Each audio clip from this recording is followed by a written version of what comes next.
ನಮಸ್ತೆ ಎಲ್ಲರಿಗೂ.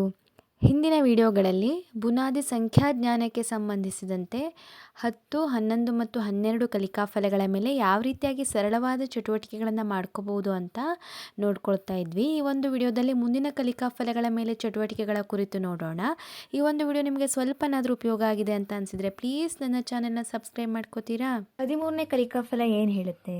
ಗುಣಾಕಾರವನ್ನು ಪುನರಾವರ್ತಿತ ಸಂಕಲನವನ್ನಾಗಿ ಮತ್ತು ವಿಭಜನೆಯನ್ನು ಸಮಾನ ಹಂಚಿಕೆಯಾಗಿ ನಿರ್ವಹಿಸುವರು ಮತ್ತು 2, 3 ಮತ್ತು 4ರ ಗುಣಾಕಾರ ಮಧ್ಯ ಸಂಗತಿಗಳನ್ನು ರಚಿಸುವರು. ಈ ಒಂದು ಕಲಿಕಾಫಲದ ಅಡಿಯಲ್ಲಿ ನಾವು ಡೈರೆಕ್ಟಾಗಿ ಲೆಕ್ಕಗಳನ್ನು ಕೊಡೋಕ್ಕಿಂತ ಮುಂಚೆ ಮಕ್ಕಳಿಗೆ ಗುಣಾಕಾರ ಅಂದರೆ ಅದು ಪುನರಾವರ್ತಿತ ಸಂಕಲನ, ಅದೇ ರೀತಿಯಾಗಿ ಭಾಗಾಕಾರ ಅಂದರೆ ಇಲ್ಲಿ ಸಮನಾದ ಹಂಚಿಕೆಯನ್ನು ಮಾಡೋದು ಅನ್ನೋದನ್ನು ಫಸ್ಟು ತಿಳಿಸ್ಕೊಡ್ಬೇಕಾಗುತ್ತೆ. ಉದಾಹರಣೆಗೆ ಇಲ್ಲಿ ಇವೆರಡು ಪೆನ್ಸಿಲು, ಇವೆರಡು ಪೆನ್ಸಿಲು. ಈಗ ಪೆನ್ಸಿಲ್ನ ಎಷ್ಟು ಗುಂಪು ಮಾಡಿದ್ದೀವಿ ಇಲ್ಲಿ? ಇದೊಂದು ಗುಂಪು, ಇದೊಂದು ಗುಂಪು, ಇದೊಂದು ಗುಂಪು, 3 ಗುಂಪನ್ನು ಮಾಡಿದ್ದೀವಿ. ಪ್ರತಿ ಗುಂಪಲ್ಲಿ ಎಷ್ಟೆಷ್ಟು ಪೆನ್ಸಿಲ್ಗಳಿದೆ? 2, 2, 2. ಅಂದರೆ ಪ್ರತಿ ಗುಂಪಿನಲ್ಲಿ 2 ಪೆನ್ಸಿಲ್ಗಳಿರುವಂತೆ ಎಷ್ಟು ಗುಂಪುಗಳನ್ನು ಮಾಡಿದ್ದೀವಿ? 3 ಗುಂಪುಗಳನ್ನು ಮಾಡಿದ್ದೀವಿ. ಹಾಗಿದ್ರೆ ಈ 3 ಗುಂಪುಗಳಲ್ಲಿ ಸೇರಿ ಒಟ್ಟು ಎಷ್ಟು ಪೆನ್ಸಿಲ್ ಆಯಿತು? ಈ ಗುಂಪಿನಲ್ಲಿ 2 ಪೆನ್ಸಿಲು, ಈ ಗುಂಪಿನಲ್ಲಿ 2 ಪೆನ್ಸಿಲು, ಅದೇ ರೀತಿಯಾಗಿ ಈ ಗುಂಪಿನಲ್ಲಿ 2 ಪೆನ್ಸಿಲು. 2, 2, 4, 2, 6. ಒಟ್ಟು ಎಷ್ಟು ಪೆನ್ಸಿಲ್ ಆದವು ಇಲ್ಲಿ? 6 ಪೆನ್ಸಿಲ್ಗಳಾದವು. ಇದನ್ನು ನಾವು ಈ ಕೂಡಿಸೋದಕ್ಕಿಂತ ಗುಣಾಕಾರವಾಗಿ ಹೇಳ್ಬೋದಾ? ಅಂದರೆ 2 ಪೆನ್ಸಿಲ್ಗಳು ಪ್ರತಿ ಗುಂಪಿನಲ್ಲಿ, ಅಂಥದ್ದು ಎಷ್ಟು ಗುಂಪುಗಳಿದೆ?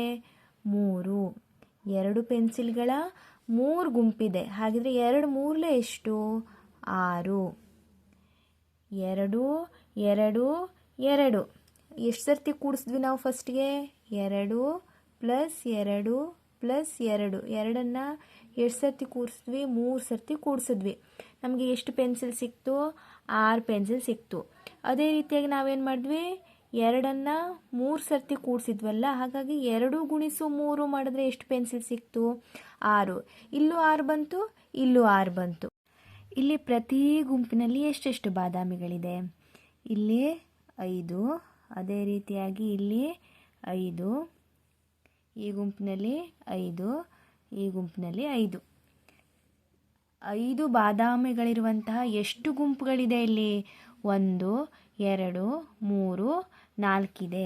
ಹಾಗಿದ್ರೆ ಇಲ್ಲಿರುವ ಒಟ್ಟು ಬಾದಾಮಿಗಳ ಸಂಖ್ಯೆ ಎಷ್ಟು? ಇವಾಗ ಹೆಂಗೆ ಕೂಡಿಸೋದು? ಇದರಲ್ಲಿ 5, ಇದರಲ್ಲಿ 5, ಇದರಲ್ಲಿ 5, ಇದರಲ್ಲಿ 5. 5, 5, 10, 10, 5, 15, 15, 5. ಎಷ್ಟು ಬಾದಾಮಿಗಳಾಯಿತು? 20 ಬಾದಾಮಿಗಳಾಯಿತು. ಇದನ್ನು ಗುಣಾಕಾರದಲ್ಲಿ ಯಾವ ರೀತಿಯಾಗಿ ಹೇಳ್ಬೋದು? ಪ್ರತಿ ಗುಂಪಿನಲ್ಲಿ ಎಷ್ಟಿತ್ತು? 5. ಆ ಥರದ ಗುಂಪು ಎಷ್ಟಿದೆ? 4. ಹಾಗಿದ್ರೆ 5 4 ಎಷ್ಟು? 20. ಇದನ್ನು ಇನ್ನೊಂದು ರೀತಿ ಹೇಳ್ಬೋದಾ? ಇಲ್ಲಿ 5ನ್ನು ನಾವು ಎಷ್ಟು ಸರ್ತಿ ಕೂಡಿಸಿದ್ವಿ? 1 ಸರ್ತಿ, 2 ಸರ್ತಿ, 3 ಸರ್ತಿ, 4 ಸರ್ತಿ. 5ನ್ನು ಎಷ್ಟು ಸರ್ತಿ ಕೂಡಿಸಿದ್ದೀವಿ ಇಲ್ಲಿ ನಾವು? 1 ಸರ್ತಿ, 2 ಸರ್ತಿ, 3 ಸರ್ತಿ, 4 ಸರ್ತಿ. ಆವಾಗ ನಮಗೆ ಎಷ್ಟು ಬಂದಿತ್ತು? 5, 5, 10, 10, 5, 15, 15, 5, 20. ಅಂದರೆ 5ನ್ನು ನಾವು 4 ಸರ್ತಿ ಕೂಡಿಸಿದ್ರೆ ಎಷ್ಟು ಬರುತ್ತೋ 5 × 4 ಅಷ್ಟು ಮಾಡಿದಾಗೂ ಅಷ್ಟೇ ಬಂತಾ? ಈ ರೀತಿ ಇನ್ನಷ್ಟು ಉದಾಹರಣೆಗಳನ್ನು ನೋಡೋಣವಾ? ಇಲ್ಲಿ ನೋಡಿ, ಇಲ್ಲಿ 2ನ್ನು ಎಷ್ಟು ಸರ್ತಿ ಕೂಡಿಸಿದ್ದಾರೆ? 1, 2, 3, 4 ಸರ್ತಿ ಕೂಡಿಸಿದ್ದಾರೆ. ಇದನ್ನು ಈ ರೀತಿಯಾಗಿ ಬರೋಣ. 2ನ್ನು 4 ಸರ್ತಿ ಕೂಡಿಸಿದ್ದಾರೆ. ಸರಿ, ಕೂಡಿಸೋಣ. ಎಷ್ಟು ಬರುತ್ತೆ? 2 + 2 4, 4 + 2 6, 6 + 2 8. ಇಲ್ಲಿ 2 4 8. ಅದೇ ರೀತಿಯಾಗಿ ಇಲ್ಲಿ 3ನ್ನು ಎಷ್ಟು ಸರ್ತಿ ಕೂಡಿಸಿದ್ದಾರೆ? 1, 2, 3, 4, 5 ಸರ್ತಿ. ನಾವು ಯಾವ ರೀತಿ ಬರ್ಕೊಳ್ಳೋಣ? 3ನ್ನು 5 ಸರ್ತಿ ಗುಣಿಸಿದ್ದಾರೆ. ಇಲ್ಲಿ ಎಷ್ಟು ಬಂತು? 5 3 15. ಇಲ್ಲಿ ಕೂಡಿಸಿ ನೋಡೋಣವಾ? 3ನ್ನು 5 ಸರ್ತಿ ಕೂಡಿಸೋಣವಾ? 3 3 6 3 9 3 12 3 15. ಇಲ್ಲಿ ಅದೇ ರೀತಿಯಾಗಿ 4ನ್ನು 2 ಸರ್ತಿ ಕೂಡಿಸಿದ್ದಾರೆ. ಎಷ್ಟು ಬಂತು? 4 + 4 8. ಅಂದರೆ 4ನ್ನು ಎಷ್ಟು ಸರ್ತಿ ಕೂಡಿಸಿದ್ದಾರೆ? 2 ಸರ್ತಿ ಕೂಡಿಸಿದ್ದಾರೆ. 4 2 8. ಇಲ್ಲಿ 5. 5ನ್ನು ಎಷ್ಟು ಸರ್ತಿ ಕೂಡಿಸಿದ್ದಾರೆ? 3. 5 + 5 + 5 3 ಸರ್ತಿ ಕೂಡಿಸಿದಾಗ ಎಷ್ಟು ಉತ್ತರ ಬಂತು? 15. 5ಅನ್ನು 3 ಸರ್ತಿ ಇಲ್ಲಿ ಕೂಡಿಸಿದ್ದಾರೆ. ನಾವು 5 × 3 ಮಾಡಿದ್ರೆ ಎಷ್ಟು ಬರುತ್ತೆ? 5 3 15. ಇಲ್ಲಿ ನೋಡಿ, ಇಲ್ಲಿ ಏನು ಬರ್ತಾ ಇದೆ? ಫಸ್ಟು ಇಲ್ಲಿ ಯಾವ ಸಂಖ್ಯೆಯನ್ನು ತಗೊಂಡಿದ್ದಾರೆ ಅನ್ನೋದು ಫಸ್ಟ್ ಬರ್ಕೊಂಡೆ. ಈ 4 ಅನ್ನೋದೇನು? ಈ 2ನ್ನ ಎಷ್ಟು ಸರ್ತಿ ಕೂಡಿಸಿದ್ದಾರೆ. ಇಲ್ಲಿ 5 ಅನ್ನೋದೇನು? 3ಅನ್ನು ಎಷ್ಟು ಸರ್ತಿ ಕೂಡಿಸಿದ್ದಾರೆ. 2 ಅನ್ನೋದೇನು? 4ಅನ್ನು ಎಷ್ಟು ಸರ್ತಿ ಕೂಡಿಸಿದ್ದಾರೆ. ಇಲ್ಲಿ ನಾವು 2ಅನ್ನು 4 ಸರ್ತಿ ಕೂಡಿಸಿದ್ರೂ 8, 2 × 4 ಮಾಡಿದ್ರೇನು 8. 3ಅನ್ನು 5 ಸರ್ತಿ ಕೂಡಿಸಿದ್ರೂ 15, 3 5 15. ಇದರ ಅರ್ಥ ಏನು? ಇಲ್ಲಿ 2ಅನ್ನು ಪುನರಾವರ್ತನೆ ಆಗಿದೆ 2. ಹಾಗಾಗಿ ಸಂಕಲನದ ಪುನರಾವರ್ತನೆಯೇ ಗುಣಾಕಾರ ಅಂತ ಈ ರೀತಿಯಾಗಿ ನಾವು ಗುಣಾಕಾರ ಅಂದರೆ ಮತ್ತೇನೂ ಅಲ್ಲ, ಅದು ಸಂಕಲನದ ಪುನರಾವರ್ತಿತ ರೂಪ ಅನ್ನೋದನ್ನು ಫಸ್ಟು ಅರ್ಥ ಮಾಡಿಸಿ ನೆಕ್ಸ್ಟ್ ನಾವು ಗುಣಾಕಾರದ ಲೆಕ್ಕಗಳನ್ನು ಕೊಟ್ಕೊಳ್ತಾ ಹೋಗ್ಬೋದು. ಅದೇ ರೀತಿಯಾಗಿ ಭಾಗಾಕಾರ ಅಂದರೆ ಅದು ಅಲ್ಲಿ ಸಮನಾಗಿ ಹಂಚಿಕೆ ಮಾಡೋದು ಅನ್ನೋದನ್ನು ಫಸ್ಟು ನಾವು ಅರ್ಥ ಮಾಡಿಸಿ ನೆಕ್ಸ್ಟು ಭಾಗಾಕಾರ ಲೆಕ್ಕಗಳನ್ನು ಕೊಡ್ತಾ ಹೋಗ್ಬೋದು. ಇಲ್ಲಿ ಒಂದು ಉದಾಹರಣೆ ತಗೊಳ್ಳೋದಾದರೆ, ಈಗ ಒಬ್ಬ ವಿದ್ಯಾರ್ಥಿ ಹತ್ರ ನಿನ್ನ ಹತ್ರ 6 ಪೆನ್ಸಿಲ್ಗಳಿದೆ. ನೀನು ಅದನ್ನು ನಿನ್ನಿಬ್ಬರು ಫ್ರೆಂಡ್ಸಿಗೆ ಸಮನಾಗಿ ಕೊಡಬೇಕು. ಯಾರಿಗೂ ಹೆಚ್ಚು ಕೊಡಬಾರ್ದು, ಯಾರಿಗೂ ಕಡಿಮೆನೂ ಕೊಡಬಾರ್ದು, ಸಮನಾಗಿ ಅವರಿಗೆ ಹಂಚಬೇಕು. ಹಾಗಿದ್ರೆ ಪ್ರತಿಯೊಬ್ಬರಿಗೂ ನೀನು ಎಷ್ಟೆಷ್ಟು ಕೊಡ್ತೀಯಾ ಅಂತ ಈ ರೀತಿಯಾಗಿ ಪ್ರಶ್ನೆಯನ್ನು ಮಾಡಬಹುದು. 6 ಪೆನ್ಸಿಲ್ಗಳನ್ನು ಇಬ್ಬರಿಗೆ ಸಮನಾಗಿ ಹಂಚಬೇಕಲ್ವಾ?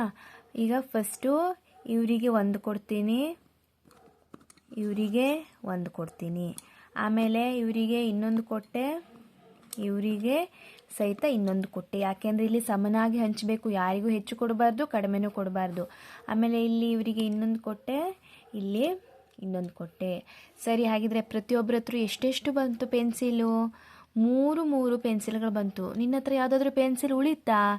ಇಲ್ಲ. ಇದನ್ನು ಭಾಗಾಕಾರದಲ್ಲಿ ಯಾವ ರೀತಿಯಾಗಿ ಹೇಳ್ಬೋದು? ಮುಂಚೆ ನಿನ್ನ ಹತ್ರ ಎಷ್ಟು ಪೆನ್ಸಿಲ್ಗಳಿದ್ವು? 6 ಪೆನ್ಸಿಲ್ಗಳಿದ್ವು. ಸರಿ, ನೀನದನ್ನು ಎಷ್ಟು ಜನರಿಗೆ ಹಂಚಬೇಕಿತ್ತು? ಇಬ್ಬರು ಫ್ರೆಂಡ್ಸಿಗೆ ಹಂಚಬೇಕಿತ್ತು. 6 ಪೆನ್ಸಿಲ್ಗಳನ್ನು ಇಬ್ಬರಿಗೆ ಸಮನಾಗಿ ಹಂಚಬೇಕಿತ್ತು. ಹಾಗಿದ್ರೆ ಪ್ರತಿಯೊಬ್ಬರಿಗೂ ಎಷ್ಟು ಬಂತು? 3 ಬಂತು. ಪ್ರತಿಯೊಬ್ಬರಿಗೂ 3 ಕೊಟ್ಟು 6 ಪೆನ್ಸಿಲ್ಗಳನ್ನು ಕೊಟ್ಟೆ. ನಿನ್ನ ಹತ್ರ ಎಷ್ಟು ಉಳಿತು? ಏನೂ ಉಳಿದಿಲ್ಲ. ಏನು ಉಳಿದಿಲ್ಲ ಅಂದರೆ ಏನು?